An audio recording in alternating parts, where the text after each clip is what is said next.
Well, hello, welcome back. At least, I'm assuming you're back and that you've already listened to chapters 1 through 3 or read them privately on your own.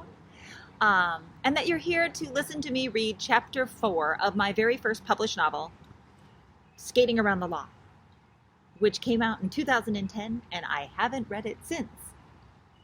It's been interesting so far. Thus far in the story, Rebecca Robbins is trying to sell the rink that she inherited from her mother, only she found a dead body headfirst in a roller rink toilet, and it turns out the dude's murdered. Well, she has decided that if she wants to sell the rink and get back to her life, she's going to have to solve the crime herself. And now, while she has been looking for suspects and trying to interview people, not necessarily with a lot of skill, but she's trying, she goes to a large animal vet's farm. And while looking for this vet, she looks into a stall and finds a camel. And he's wearing a hat. And that's where we left off. Chapter 4. I squeezed my eyes shut tight, shook my head, and opened my eyes again.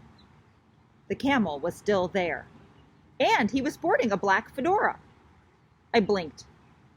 The camel blinked back. Then the camel poked his head over the chest-high door to get a closer look at me.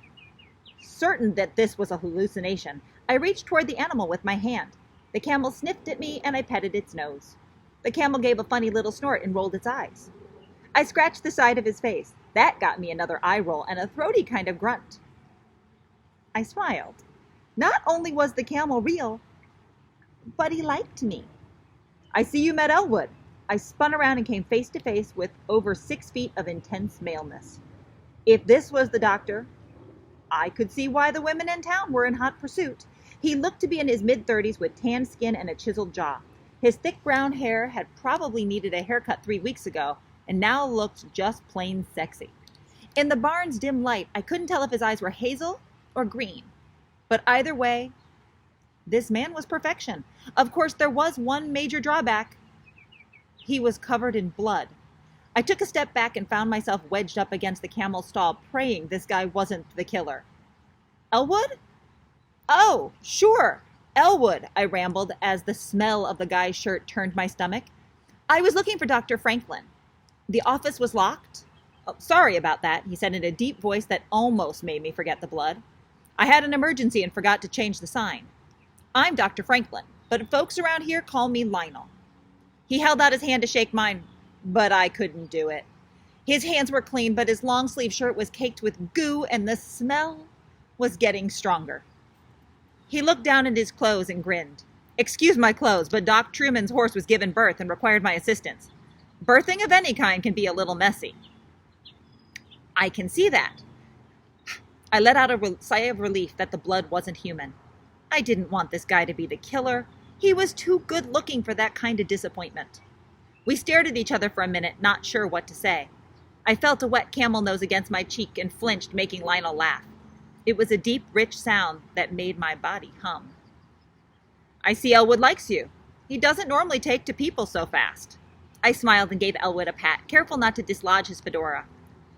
Elwood is a strange name for a camel. Then again, I'd never met a camel, so what did I know? Lionel scratched Elwood's side and nodded. I thought so too, but it suits him. Elwood was a circus performer before he was sent to me. Strangely enough, he used to do a Blues Brothers act with a clown. They tell me it took the clown a year to train Elwood to wear a hat, and now we won't go without one for more than a couple of minutes. I'm surprised the clown gave Elwood up. I'd think a hat-wearing camel would be a big box office draw. I know I'd buy a ticket. Right now I was trying to decide how well would a camel fit in my Wicker Park apartment. Lionel put his forehead against Elwood's. The camel made another throaty noise. The clown died, and Elwood became so depressed he wouldn't eat. That's why 6 months ago the circus manager brought Elwood to me. Turns out he liked it here, and he's been with me ever since. Lionel took a step back from the camel and let his eyes roam from my feet up to my hair, finally stopping to look me right in the eyes. Now that you know me and Elwood, would you mind telling me who you are? Oh, sorry. I straightened my shoulders and gave him my perkiest smile. My name is Rebecca Robbins. My mom owed the tow stop. I'm sorry about your mother, Lionel said, his eyes darkening with compassion. She was a real nice lady. Thanks. My own eyes started to tear up, and I clenched my fist. I wasn't going to get all weepy. So, Lionel asked, scratching the camel's side, did you come by for a reason? My eyes widened. I had no idea what to say. A real investigator would have thought of a cover story. But I wasn't a real investigator, so I hadn't. And while honesty was normally the best policy, asking straight out if he killed Mac seemed like a bad idea. I looked around for inspiration. The guy was a vet. Talking about animals seemed like the most logical option, so I said, I was thinking about getting my grandfather a pet, and thought you might be able to recommend one. Lionel's lips quivered. Really? I nodded and expanded on my lie. I hate the idea of Pop living alone and thought a pet would be good company. From what I hear, he has plenty of company. My cheeks heated. Apparently, the whole town knew about Pop's indiscreet sex life. Well, I couldn't worry about that now. I had to focus on the problem in front of me, getting information and getting the hell out of here. Cocking my head to one side, I said, maybe I came to the wrong place for advice? Maybe you did, Lionel took a step closer. Unless you want to get your grandfather a cow. I'm a large animal veterinarian. Guess you didn't read the sign when you drove up. Guess not? Well, since you can't help me, I should probably get out of your way. I took 2 steps toward the door and turned. Doing my best casual voice, I asked, did you know Mac Murphy well? I heard he did some work for you.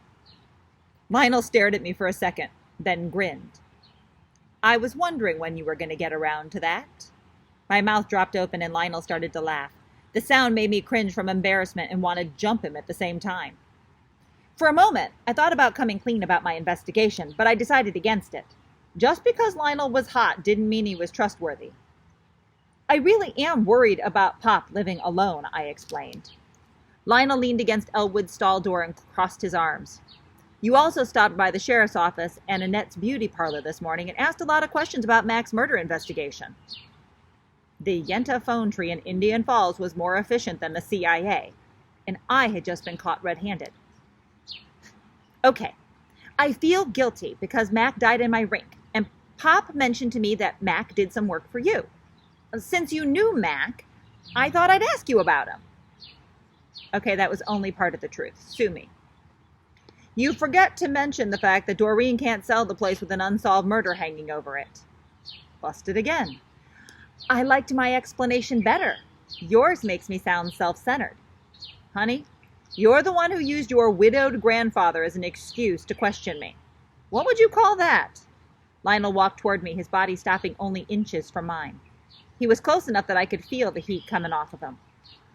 Since you're Kay's daughter, I'll tell you what you want to know. I hired Max to do some roofing work. It took him a lot longer than it should have to get it finished. But he and I had a conversation about it over poker, and 2 days later it was done. Lionel's head bent down. His lips were now within an inch of my face. Suddenly, the bloody clothes and the smell faded from my mind. I didn't kill Mac, he said firmly, his green eyes staring into mine. Isn't that what you're really here to ask? No. Yes. I took a step back, tripped over my own feet, and fell against the barn door frame. Lucky for me, it was there. Otherwise, I would have ended up on my butt. Again. Lionel pulled me fully upright and grinned. Well, you let me know if you think I did it. I deserve a chance to try to change your mind. His hands on my shoulders sent little tingles down my spine. I licked my lips and couldn't help asking, how would you do that? He looked down at me. His smile told me that my attraction to him was obvious and that he was enjoying it. I think we could figure something out. Right now I have to take a shower and get back to work. He took a step toward the back of the barn and added, I'll let you know if I come up with a good pet for your grandfather. Lionel walked away from me down the center aisle of the barn. For a moment, I enjoyed watching him go. Coming or going? Dr. Franklin looked good. Then, shaking my head, I scooted out to my car.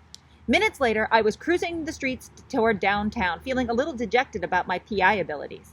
In the last 2.5 hours, I discovered that Annette had purchased new mirrors and lights, Precious suffered from a personality disorder, and Lionel owned a camel that wore hats. While the information might make for interesting party conversation, none of it got me any closer to solving Mac's murder or selling the rink. Hopefully, Sheriff Jackson had finished pruning his daisies. Alzheimer's or no, he'd be making better progress than I. I drove to the rink and arrived with 20 minutes to spare. Walking toward the front door, I stopped dead in my tracks. My eyes were riveted on my mother's newly refinished double doors. Yesterday when I left, the glass was sparkling clean. Today it had a bright red message scrawled across it. Go home, mind your own business, or else. End of chapter 4. I will tell you that when I wrote Skating Around the Law, it was my fifth manuscript that I wrote, and I had met some writers and joined a writers group, and all of them had talked about submissions and how you had to hook somebody at a certain place in the book. And a lot of submissions, especially for the authors that I was talking to, and they were romance authors, well, they were asked for partial submission after they sent them kind of a pitch for their book. Agents would say, send me a partial. The partial was the first 3 chapters. So I wrote Skating Around the Law and ended with a camel wearing a hat at the end of the first 3 chapters because I thought, well, if I were an agent or even an editor, I kind of would want to know why there was a camel wearing a hat, and maybe that would make them keep reading. Well, yeah, that didn't work for me at all. My agent, when I sent her the pitch, asked to read the whole book. So much for good planning. But there is a camel that wears a hat. Stay tuned. Chapter 5 will be coming up next.